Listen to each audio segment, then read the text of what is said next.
भारताचे एक सार्वभौम समाजवादी धर्मनिरपेक्ष लोकशाही गणराज्य घडवण्याचा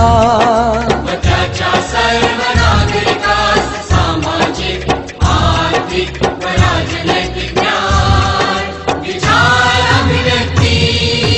विश्वास श्रद्धा व उपासना यांचे स्वातंत्र्य दर्जाची व संधीची समानता निश्चितपणे प्राप्त करून देण्याचा आणि त्या सर्वांमध्ये व्यक्तीची प्रतिष्ठा व राष्ट्राची एकता आणि एकात्मता यांचे आश्वासन देणारी बंधुता प्रवर्धित करण्याचा संकल्पपूर्वक निर्धार करून